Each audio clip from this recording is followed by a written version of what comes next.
This is Football Night in America, served by Applebee's. Welcome to the Football Night in America podcast. Maria Taylor alongside Matthew Berry, Mike Florio, Devin McCourty, and Jason Garrett here with you to break down what we saw in Week 6. Let's start with the steamrolling that we saw at AT&T Stadium. Detroit Lions on the road, taking on the Cowboys, made it look easy, get the victory 47-9. Your biggest takeaway from the dominance that the Lions showed against the Cowboys, Matthew? I don't want to take anything away from the Lions because it truly was a dominant performance. But to me, the biggest takeaway from this game is like, what the hell, Dallas? Yet again, they are at home in a big game against an NFC rival that they know that they potentially will see in the playoffs, and they completely laid an egg. Like they were dominant on every facet of the game, offensive, defensive. They didn't have an answer for Detroit's running game. They couldn't move the ball against Detroit's defense. This is like, it's one thing to give up 40 at home in the playoffs, and then again to the Saints, and then again to the Lions. Like, what happened to Jerry's world? It's everyone else's world. Like, Jerry's birthday? 82nd birthday? Not the way you want to celebrate? No, not at all.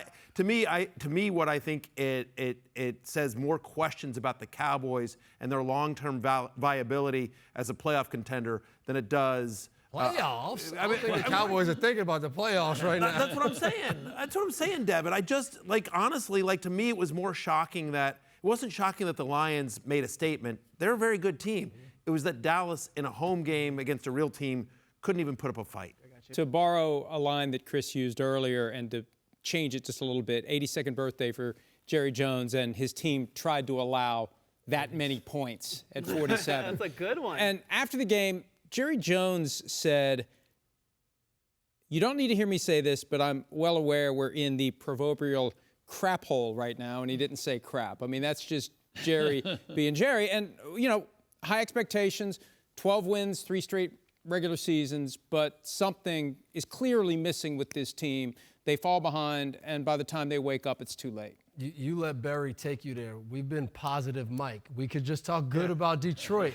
You let him take you there. Well, you can be positive about the Lions. Yeah, see, we could have went a different route. Yeah. You guys crushed the Cowboys. But I think it's another time to see Detroit at its best. This team does so many things well on offense. And then it's fun when you look on the other side of the ball. Aaron Glenn, he's a secondary play corner in the NFL. He leans on the secondary. He likes to send pressure, does so many different things.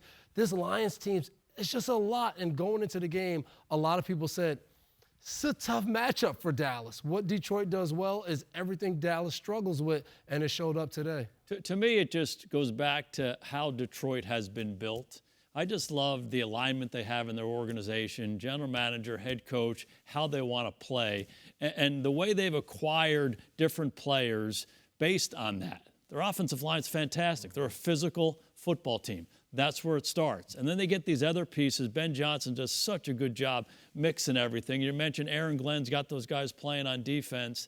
And to me, it's more of a reflection on where Detroit wants to go. We've seen this over the last really year and a half now from them, and I think they can continue to take next steps. They're just a hard team to slow down on offense. And hey, listen, in fairness, Dallas was missing a lot of starters on defense. They're banged up. But I thought this was nice. You talk about how Detroit was built, right? This past week, David Montgomery signs a nice 2-year extension, gets paid. Again, Detroit taking care of its own. And what happens? He goes out, he scores 2 touchdowns in a big road victory as well. They run that ball so well, and it sets it up nice for Jared Goff, who had a really nice game. And by the way, could have had a bigger day as well because a couple touchdowns got called back. But big day for the entire team. And if you want positive, Devin, I'll give you positive. Here's a text I got from a fairly recently former NFL head coach. Is Ben Johnson getting the credit he deserves? He's been the best offensive mind in football for the last 3 years. Everyone else is a distant second, and I mean distant. Do we agree with that? No doubt. He's fantastic. But I start with the pieces. They have a really good team. There's no weakness on the offensive line. Quarterback playing well. They have runners. They got tight ends. They got receivers. So they have all the pieces. But then how he uses them. And sometimes for a young coordinator, it's easy for him to get caught up in let's throw it all over the place. And he's been guilty of that a little bit over the last couple of years. But deep down in his DNA, Dan Campbell's DNA, this team's DNA is physical, run the ball, and that sets the table for everything else. It was a masterpiece going down there. They bludgeoned the Cowboys. Yeah, and I agree with that point of we forget that a few years ago, no one wanted Jared Goff. Today they threw a pass to Taylor Decker in the end zone. Yeah, he starts at left tackle. And they pitch the ball back to Penei Sewell, the right tackle. The creativity that Ben Johnson continues to come up with, it's just fun to watch. Remember, I don't know if this insult applied when you were a kid, but when I was a kid, the insult was, you're so ugly, they got to put a pork chop around your neck to get the dog to play with you. They had to put a first-round pick around. Yeah, I know. That's West Virginia. But anyway, Jared Goff, in the eyes of the Rams, was so bad they had to put a first-round pick around his neck to get the Lions to take him, and look how far he's come. It's huge. It's worked Better out. than a pork chop. Yeah. And by the way, that was a statement. Like Dan I don't know that I Campbell fully and the followed Lions- that whole thing, Florio. I didn't mean to interrupt. Keep thinking about it. It'll come back around. I don't think I followed it. I got some pork chops. You're all good. We're bringing Florio a pork chop necklace next week. What I will say is that I was a little surprised that you mentioned it was like a ladder play to Penei Sewell, and it was just like, wow, you guys are almost up 40 and you're throwing out trick plays. Like Dan Campbell wanted to make a statement today. That was a little bit of a shot at the Cowboys. I think maybe for last year as well. The one thing that's real in Dallas is it's a star-laden team, both on offense and on defense. And really, there are two stars on defense, Micah Parsons and DeMarcus Lawrence. Those are two best players, and they're out. So when you're a star-laden team and you're not that deep and you take those two stars out of it, it can look real ugly. Yeah, but did we expect that this was going to be the Dallas Cowboys we were going to see this season? Everyone deals with injuries. I mean, we talked about the Philadelphia Eagles and trying to sustain through something like that. Did we expect that something like this would be happening where they're outscored 82 points through the last 4 losses that they've had at home? If you go back to and what's last year? particularly shocking is you said it, at home. Yeah. Since that Green Bay game in the playoffs, it's been ugly as can be. And I say that relative to what it was for 2 years before that when they were so dominant. And they're not a real physical football team at home for whatever reason. They're not getting off to a good start and not playing the game they want to play. And they did nothing to address their flaws in the offseason, right? They delayed as long as they could, paying CeeDee Lamb, taking care of Dak's contract. They had the whole all-in thing that Jerry said back in January. They didn't have the cap space or the cash to do it. How do you get better when you get blown out and embarrassed at home in the playoffs? And we've talked about this on this show before. They are a one-dimensional offense. They didn't address the running back position in the offseason really, other than re-signing Zeke, and they can't run the ball. And so their passing offense is really, it's Dak and CeeDee Lamb and Jake Ferguson. They got some nice moments out of Jalen Tolbert last week against the Steelers, but it's like you can't ask Dak Prescott to just do it all by himself, and he had a bad game today. But like at some point, when you're not balanced on offense and then you get down like this, it's too easy to tee off on you, and that's what happened with the Lions. Just to give you some stats, Coach, to what you were talking about the Cowboys. This is the most points allowed at home in a 4-game span by any team since the Oilers in 72 and 73. They are 0-3 at home for the first time since 2010, and this 38-point margin of defeat is the Cowboys' worst since 2010, oddly enough, against the Mike McCarthy-led Packers. Pick a stat. They're all bad for Dallas. And then you see the contrast with Detroit. You talk about Dallas being one-dimensional. Detroit's multi-dimensional on offense. That's why they're so tough to stop. Well, unfortunately for Detroit, obviously they suffered a huge injury, a loss to their defense, their team, and Aidan Hutchinson. It was a gruesome leg injury, tough to watch. We saw him carted off, immediately put in a cast. We knew that he was going to go straight into surgery. Probably news will continue to come out. We know there's a broken tibia in there. But moving forward, I mean, what does it mean for the Lions? We wish the best to Aidan. We want him to get well soon. But what does it mean for the Lions? Well, they'll rally around him. They'll rally around each other. That's the spirit that they have. And how do you replace him from a football standpoint? At some point, that becomes the focus. We've lost this guy who's one of the most important players on our entire team. How do we try to fill that void going forward? Yeah, I remember in 2013, we lost Vince Wilfork. He tore his Achilles and he went out for the season. And right away, everyone's like, how do they make up for what, he brought? Sometimes you don't do that. You change how you are as a defense. So we had a guy by the name of Brandon Spikes, our middle linebacker.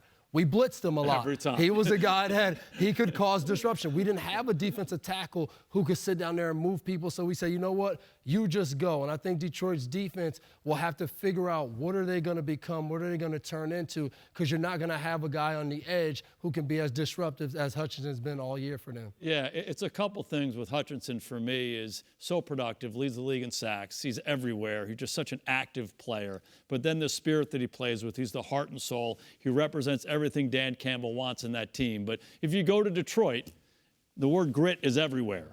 It's in the stadium. It's on the billboards. It's on the license plates. It's on the sweatshirts. That's what it's all about. And Dan Campbell has built that there. Grit is about overcoming adversity. So he's going to use this as an example. Hey, we've been talking about this. We're losing Hutch right now. We're going to go right back to the core value of this entire franchise. Grit, continue to fight through adversity. I think they'll respond the right way. I think they will, and I'm sure Hutch is going to be a part of that. He's not going to be able to be out on the field, but he will be on the sideline. He will be coaching guys up. Like, the fact that he's the heart and soul of this team, that doesn't go away even though he can't be on the field. He'll be there with his guys, and I agree with you. If ever there was a team that can rally around something like this, it's the Detroit Lions and Dan Campbell. All right, guys, let's move on to the Battle of the Beltway. The Ravens taking on the Commanders. I mean, we were all excited to see Jaden Daniels in action and Lamar Jackson and all of the playmakers that we were going to see. And all Lamar and the Ravens do is come out and on offense, they're multifaceted. They had, Matthew in there like, oh, God, I mean, I feel good about Jaden, but like, God, can you stop the Ravens in any way, shape, or form? No, but what did you think about the matchup? You never want to have there's no such thing as a good loss in the NFL, right? There isn't. But if there were, this would be a good loss. Jaden Daniels and the Commanders, they don't have as much talent, top to bottom, as the Ravens. They don't. Right? And here's Jaden Daniels in his 6th game ever going up against a 2-time MVP. And I thought he held his own. He actually had a higher QBR than Lamar Jackson in this game. He led them down on drives. He answered drives. The Ravens are such a good team between Lamar and Derrick Henry and Zay Flowers and that defense. I was actually encouraged because this was Jaden Daniels' first real test against a real defense. All due respect to Arizona and the Giants and the Browns and the Cardinals and the Bengals and everything that they played, they'd had a kind of an easy schedule. And here they're going to a team that legitimately has Super Bowl competition. They're on the road to Baltimore, and Jaden Daniels, I thought, met the moment. And even though they came up on the short end of the stick here, they were never totally out of this game. I was encouraged by all this. I thought they hung tough. So credit to the Ravens. They're the better team, and they're one of the best in the NFL. But you come to the conclusion you can play with anyone on a day like that. And there aren't going to be many, if any, opponents on the remainder of the schedule that are as good as the Ravens. So it does give you confidence going forward. It would have been nice to get the win, but it does give you kind of that idea that this isn't a fluke and we're going to win plenty of games this year and we're going to be fine. Yeah, I mean, this is what the NFL is about. I don't think anybody in Washington's locker room was walking into the game like, oh, my goodness, we're playing. This is what you live for. We're playing against the best. We're going to go compete. So I think for Washington, I think they knew what they had going in. They believe in Jaden Daniels, even if this game wouldn't have been as encouraging or whatever you want to call it. But let's not forget, this Baltimore Ravens team, we were down there in Kansas City. They didn't play the way they wanted to play. Then they followed it up going and playing Vegas and losing to Vegas. And you're like, what is going on with Baltimore? This isn't the team we expected them to be. They got Derrick Henry. They did all of this. And now you look up, and this team has won their last 4 games playing Ravens style of football, running the ball, Lamar running the ball, throwing the ball to Zay Flowers, getting other people involved. Mark Andrews got back in with a touchdown. So the Baltimore Ravens, again, they look like the team a lot of people picked in the beginning of the year to be whatever you want to call it, in the Super Bowl or the team that can be closest to catching Kansas City to try to win. So they looked really good today. Yeah, no doubt. And they had a transition with their offensive line. Some of the guys that were starting the last couple of years for them are no longer there. They had some young guys, some moving pieces that they've put in there, and you can see the line mature as the season has gone on. And I'll tell you what, Derrick Henry, the guy looks like he's 11 feet tall back there, doesn't he? Yeah. And so physical. And you tried to tackle him a number of times in your career, but I don't know how you do it. They come off the ball. They're physical. They win the line of scrimmage. You're hammering this guy. And, oh, by the way, let's fake it. And now Lamar's got it. And then here's Zay Flowers. They have so many weapons. It's a 3-headed monster. Even the complementary players. You think about the tight ends, Likely and Andrews and Kohler last week. Bateman, Kohler. And they have so many different guys that come in and attack you different ways. And there's a mentality. I give Todd Monken, their offensive coordinator, a lot of credit. We've been talking about Ben Johnson. Todd Monken's doing the same thing in Baltimore. Mixing, challenging a lot of different ways. They're playing really well. That's one of the things Mark Andrews told me after the game, the idea of patience, because there are so many great players on that offense. You're not maybe going to get the opportunities you would like to have, but they will come your way from time to time like it did today for Mark Andrews. And really, Derrick Henry, Fortunately for the Ravens, Jerry couldn't afford Derrick Henry. It would have been a shame if the Ravens didn't have him. That's a whiff by everyone. 2 years, $16 million contract. That is a whiff by everyone. But let's go back to Lamar for a second. Had a great year last year, disappointing loss in the championship game. And we said it. We're there in Kansas City in week 1. And I went into this season thinking he's going to run less. And all of a sudden, this guy's running everywhere. He's finishing runs. He's trying to run over people. He's had this look about him, this determination. And they lost the first couple games, but he has not lost that. And his laser-like focus and his leadership right now, to me, is pervading this whole team, and it's a good sign for the Ravens. Well, it's just such a good offense in terms of the fact that Lamar, for so long, was just sort of the only guy back there. And Derrick Henry, for so many years in Tennessee, just saw these loaded boxes. He was the only guy here. And now you're a defensive coordinator, like, what am I doing? Am I standing a spy to follow Lamar Jackson, or am I trying to load the boxes top 22? This is an unbelievable stat, but the Ravens are now the first team in NFL history to outrush each of their first 6 opponents by 100 yards or more. I mean, and the Commanders came into this game, now they didn't have Brian Robinson today, but the Commanders came into this game as one of the better rushing teams in the NFL, and yet, once again, the Ravens outrun them by over 100 yards. Henry's been fantastic. Lamar's been fantastic, and credit John Harbaugh. It's when they went 0-2, I think a lot of teams might have panicked, and he didn't at all. And he just said, we know what we are, we know what we have. We're just going to do business as usual. And to your point, Devin, they've won 4 straight, and they're right back atop the AFC. Yeah, and so much can be said about the rushing for the Ravens, but Lamar Jackson threw for over 300 yards for the second straight game. That's the second time that's happened in his career. Pick your poison. Yeah. That's what Mark Andrews called it. Good luck. All right, the Philadelphia Eagles were taking on the Cleveland Browns, and it was good news for Philly, getting back Smith, getting back A.J. Brown. Still didn't look perfect. I don't know. I don't know if encouraging is the word that we've been using a lot. Were we encouraged by what we saw from Philly against? No. I mean, honestly, I feel like they're the complete opposite of the Ravens. Yes, they won this game, but this is a team that does panic. I know that some people, Sirianni said after the game, I was just excited about the win, the video, and that's going to go viral all week of him chirping at the fan. You never see John Harbaugh do that, I never saw Coach Garrett do that. You don't lose your cool on the sidelines, especially when you live in a town like Philadelphia. You barely beat a 1-5 Browns team. You were lucky to do it, and it's interesting. They get back A.J. Brown, they get back Devontae Smith, but not a great game from Saquon Barkley. We have yet to see this Eagles offense firing on all cylinders. When you talk about the Lions, where every piece is working. The passing game was working today in a big way, but their run game just couldn't get going. And they were lucky to escape with a win against the Browns. I would argue Deshaun Watson is the worst starting quarterback in the NFL right now. If I was ranking all the starting quarterbacks 1 through 32, Deshaun's 32 for me. Kevin Stefanski, every single game, are you making a change at quarterback? No, we're not. Okay. But, the reason that question gets asked is because he's been so poor, and the Eagles barely escaped with a win here. I don't know. I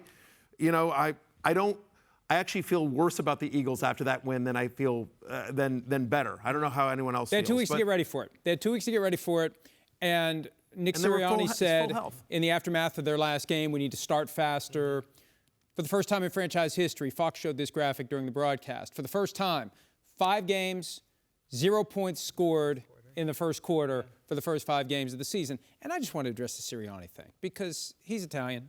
I'm Italian. According to Ancestry.com or 23andMe, whichever one I did, it's 98.87% Italian. So I know we can be an emotional people. I know we can be hot-blooded. But there's a point where you can't behave that way. Nick, you can't act that way. It really was, I think, embarrassing to him. I've seen you do the same kind of thing in the screening room. Yeah. But not in the stands, not in the games. I walk by and somebody yells, "Hey, Florio, you suck," and I just smile and wave.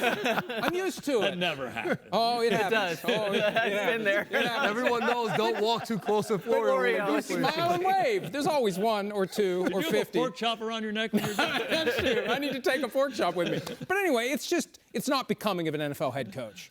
And if your team is going to just barely skate by or maybe not live up to potential, that's a ticket to going back to being an offensive coordinator again. Yeah, I think you look at what happened in New York with the Jets and them firing Robert Saleh, and I think it makes us all look at the Cleveland Browns right now with Deshaun Watson and his situation. When are they going to make a change? You look at Jacksonville with Doug Pederson and Trevor Lawrence and what's going on there. And then it's this Eagles team of they try to say they're focused and all right, we did they come out of the bye week and they say, hey, we feel like we have good harmony between Sirianni and Jalen Hurts.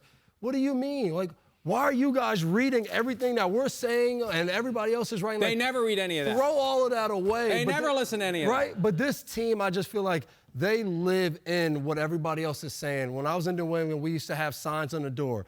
Manage expectations. Ignore the noise. Let everybody else talk. Don't worry about that. But I feel like this team, they fuel everything on the outside. You come back out of the box. Go ahead. Ignore the noise except when you can use it to get yourself fired. No, we always ignore the believes in noise. us. We never heard Nobody believes in anything. But you look at this team, you come off the bye week, and it's like, all right, and I get it. It didn't all look good, but you get a win. That's ultimately what you want to do. Come out of the bye week. Sometimes you're a little rusty. Coaches always get worried about that. You get a win.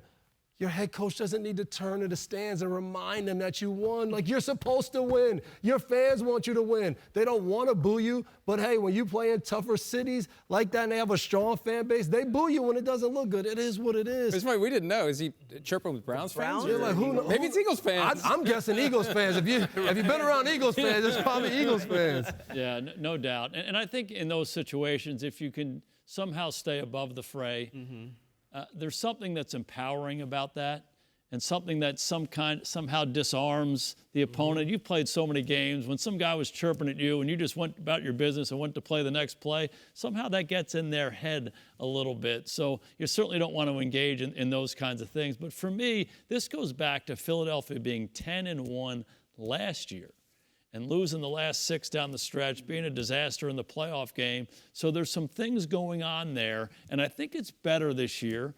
You know, change the coordinators, but they're still a work in progress. But I do go back to this. I said it earlier. These marquee players, these cornerstone players, when they're out of the lineup, it makes a difference. So no A.J., no Devontae, no Lane Johnson. That impacts your offense early on in the season. So they got back today. They certainly were rusty. They played better as the game went on. And hopefully, not unlike Jordan Love when he came back from his injury, next week a little better, the week after that a little better, and they got a little roll. But I have a question for you guys. Can I ask a question real quickly? All 4 teams in the NFC North have winning records. Commanders are better. Cowboys are always going to be a threat. Falcons and Bucs look pretty good. We know about the Niners. Do the Eagles make the playoffs this year? I mean, I think it's a little too early to tell. I think they have a shot. They have enough talent that they have a shot because I always used to think of September was kind of an extension of the preseason. So now you're starting to see what these teams are going to turn into, who they really are. So I think this is a big month for the Eagles. As you just said, get guys back. Let's get guys back, get them feeling good. But let's win some football games along the way. Yeah, there's no doubt. When you win a game in the National Football League, just chalk it up and be happy about it. Have a beverage afterwards. You're going to dig in there tomorrow and clean it all up. But, you know, celebrate it. Enjoy it. You don't have to celebrate it with the fans. Celebrate it with your people. All right, guys, it's time to play a little bit of word association. So it is a speed round, so be kind of quick. You give me a word. I'll let you describe why, though. All 4 teams in the NFC North have a winning record. Jason Garrett, we'll start with you. What's the word you associate with that? Impressive. Surprised. Playoffs, baby. All 4 teams going to the playoffs. Impressive, whatever you want to call it. We didn't think this, but you look at all these teams, they're going to be a tough out. Historic. First time since they realigned in 2002 that all 4 teams in the division have had 4 wins or more 6 weeks in. And yeah, in theory, all 4 could make the playoffs. Yeah, I'll say surprising. We thought Detroit and Green Bay would be good, but we didn't know what the Vikings would look like with Sam Darnold, and we weren't sure how long it would take Caleb Williams to get up to speed. So I'll say surprising that all 4 teams look fantastic. All right, another rookie quarterback, Drake Maye, getting his first career start. Optimism would be my word. Like, there's a lot of stuff to clean up, but their offensive line is a mess, and Houston's a playoff team from last year, and I thought there was enough positives of Drake Maye's first start to say, like, okay, there's stuff to build on here. So I would say optimism for the Patriots. This is probably too long, but sometimes you get the bulls, sometimes you get the horns, because he got the horns today from the Texans. And there's no good spot on the schedule for him to start. There really wasn't. Positivity, Florio. I'm not being positive. Positivity. I mean, what could we? Yeah, here's the positive thing. We can't really expect much from him because the team's not very good. Yeah, I'm going to be positive about him because the team's not very good. Yeah, so we start this one off. future Super Bowl champ, Drake. That's what we got today. I'm just telling you, a few months ago they did the AI. Somebody did AI of Drake Maye's future NFL career. You got on ChatGPT. He walked away with 2 or 3 Super Bowls, and that's what it looks like we got a glimpse. When David Carr won a Super Bowl ring, is Eli Manning's backup? Is that how he's a champion? I'm just telling you what AI told me. Best thing that happened in the screening room today, Devin McCourty, like, all right, this is Drake Maye's comeback. He's about to come out here. Literally 3 seconds later, pass tip, intercepted. I have no idea if that's true or not. I don't remember that. Maria might have made that up. It's true. Run the tape. Run the tape. You had your number 10 jersey on. I was impressed. I thought he handled himself well. I thought he was poised. It's not a good environment right now, but he made some plays. He handled some adversity, got knocked around a little bit, didn't go away. So I thought it was a good start for him. Coach agrees with me. Okay, a He's little your Super Bowl optimism. champ. How about the Bucs drop 50 on the Saints? Resilient. What Tampa Bay and that entire community has gone through over the past week as well. And then Baker Mayfield comes out, struggles early, a couple of bad picks as well. And then they still turn it around, and they drop 50 on a Saints defense that we thought was pretty good. Now they were starting a rookie quarterback. They lose Olave early, but still, I thought that was resilient because a lot of teams, including the Bucs in previous years, might have just folded, but they come back and not only win, but win in a big way with a statement. Escape. That's the word Chris Godwin used when you have your entire life uprooted, your family, your pets taken from Tampa Bay to New Orleans because of the hurricane. He said the practices, the meetings, the game became an escape for them, and it's an escape for all the people back home who are going through a hard time. For a few hours on a Sunday afternoon, they could be, entertained and happy, even though it didn't look so good for a while. They ultimately had it work out. Yeah, they got it rolling. I went with massacre. You get 50 points in an NFL game. Hip hop artist 50 Cent, he had an album called Massacre. He did. Massacre by Tampa Bay. Yeah, for me, it's respond. Everything we talk about, those are real things. The edge and concentration that you need to play well in an NFL football game, it's really high. And so to have all that stuff going on, be displaced like they have, not really sure what's happening back at home, those are challenges. I thought they came out and they played well early, but then Baker got wild with the ball. It was good that they kind of settled down. And when the Saints punched him back, they came right back at him and finished it the right way. They're a good team. All right, what about Caleb Williams throwing 4 passing touchdowns against the Jags? Two-man race. Up until this game, I think everyone was saying, well, Jaden Daniels, Offensive Rookie of the Year, maybe MVP. And you know me, listen, I got faith in 5. He's my guy. But Caleb Williams, look, he has continued to improve. And I think all the talk about, did the Bears make a mistake? Should they've taken Jaden Daniels into Caleb Williams? All that's going away. This was a really impressive, complete victory for Caleb Williams. Not only 4 touchdowns, but over 50 yards rushing as well. He did it in both phases of the game, got everyone involved, 2 to Komet. Keenan Allen comes back, he gets them. Now, and by the way, I think it's going to continue to grow because look at their upcoming schedule. They have the bye after this London game. Then they're at Washington, Arizona, home to New England, home to Green Bay. So some tough games, but nothing there that scares you. And so I think we're all waiting to see Caleb versus Jaden in 2 weeks. That'll be fun. Yeah. Will the hype come back? Because when the season started, we were all ready to anoint Caleb Williams. That fell off after the first 2 weeks. But he's played really well the last 4, and we kind of lock into our narratives. We move on with the season. I think we're not far away from kind of waking up again to the fact that, we can expect this guy to be pretty good. Yeah, I agree with you. I wrote down he is who we thought he was. And that's what he's done these last few weeks. He continues to get better. And I think that the Chicago offense, they're helping him now. The beginning, I don't think it was all on him. They were asking him to be Superman way too many times. Now he only has to be Superman every once in a while and make one of those crazy plays. But now it's just a normal routine stuff. He's doing it, and they're winning games. For me, it's a couple things. It's amazing how short the runway has become for our impressions of people. Like he looked so the first game, and all of a sudden this guy's a bum. I mean, it's his first game as an NFL quarterback. I'll remind everybody, Aaron Rodgers didn't start a game until year 4. John Elway bad early, Troy Aikman bad, all that stuff. So I think we get a little quick with our evaluations of guys, but I have been so impressed. You can go back and watch the tape week by week. Week 1, not real good. Week 2, not real good, but better. 3 better, 4 better. I mean, it's been this progression, and in this game, so poised. And I just thought he was mature in his location of the football.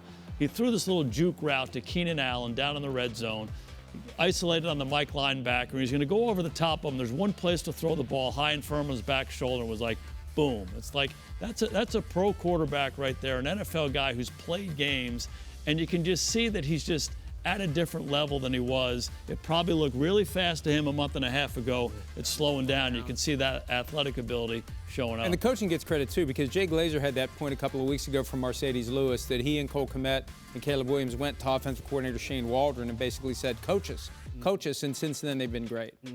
What about Doug Pederson's job security? Dicey. Honestly, if it wasn't for the fact that the Jaguars are staying in London, I think there'd be a chance that there might be a change there. You never want to root for anyone to get fired. It's a tough business, but it's clear that the Jaguars not only haven't performed up to expectations so far this year, but it's not close, right? It feels like Trevor Lawrence has regressed a little bit. The offense feels out of sync, and they got dominated by the Bears today. Dominated. A lot of quit. That's what Andre Sisco said after the game, that he saw in the defense that he plays on a lot of quit. That is not the kind of endorsement that the coach needs from the locker room. And I don't know, is it impossible to fire him this week? I'm not saying they should, but you either got to fly him home anyway. Just fly him home, a few days early. Put him on a commercial flight. Exactly. Dang, that's rough. Coach. I mean, Put coach in coach. Wow. pick the word, dicey, shaky. When I heard Sisco say that after the game, and I vividly knew what he was talking about. He's talking about being free safety, the last line of defense, and no one touching anybody, and you got to make all those tackles. And it happened to him a couple times today. And when you see and hear players talk about guys quitting, that's just a bad look for the team and the head coach. So if they care about Doug Pederson keeping his job, this team needs to come out fired up next week and be ready to go. Yeah, I think a lot about the word identity, and I've always defined it as identity is the most expert and the least expert person watch something and they draw the same conclusion. So you don't have to know a lot about football, and if you watch them play, you say, they make a lot of mistakes. That yellow flag is out there a lot. There's a lot of penalties. It doesn't seem like they're always on the same page, and maybe most importantly, are they really fighting? Are they really competing? So again, those are just big macro impressions of the team right now without really digging into it, but those are not the impressions you want. Those are the things that are your responsibility as a coach. Do we make a lot of mistakes? Are we prepared? And do we fight our tails off? And I'm not so sure they're doing either of those things, and they really haven't done it all year long. Good job by saying tails this week. I was trying. We almost last week with the whole peanut butter and macadamia nuts and stuff. It was a lot. I've seen and heard the Amazon series that the Cowboys did, and this man curses like a drunken sailor when he's in front of his team. I don't believe you. I don't hear it in the screening room, but I heard it on that show. Yeah, I try my best to not do that when I coach, but sometimes that happens. Of course he remembers the bad moment. Yeah. I mean, It's real. Appreciate that, buddy. Real life is rated R. Florio's Italian, in case you didn't know, okay? We'll see you next week. Like, subscribe, listen to the podcast. As always, watch Football Night in America, 7 Eastern next Sunday.